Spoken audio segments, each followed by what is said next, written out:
Okay, everyone, this is it. The big enchilada. We're going to graph everything that we've talked about in this series of videos, 8.5, I think I've been calling them. I think this is part 6 now. So we're going to look at transformation to the right and left.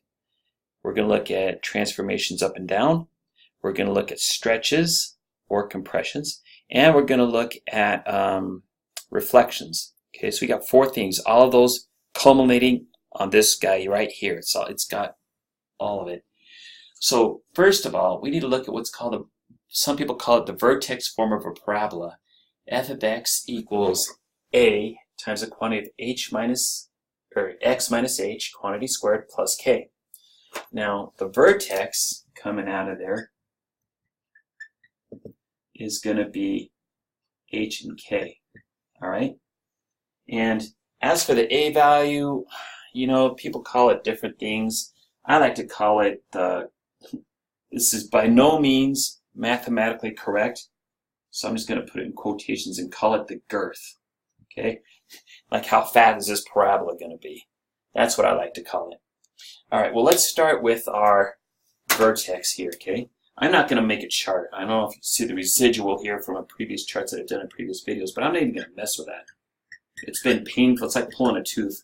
Those first few videos that I did where I made those charts, because I know there's a faster way. And here's the faster way. My vertex, remember, if we looked at the horizontal reflections, horizontal transformations, this value is the opposite of what you would think here, okay? So instead of a positive 1, we're going to go x being the negative 1. And this negative 3 is exactly what you think. So my vertex is going to be at negative 1, negative 3. And by the way, our axis of symmetry, if you remember our discussion on axis of symmetry, it's going to be whatever's in parentheses set equal to 0 and then solve for x. In this case, it's going to be x equals negative 1.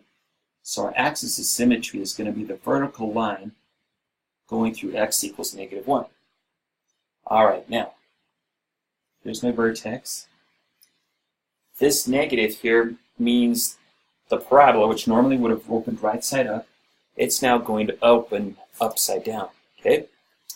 As for this negative 2, what I like to do is sometimes use a little bit of the whole idea of the slope, just to get one point on either side of your vertex here, okay? So negative 2. So from here, I'm going to go down 2 to the left one to get that point.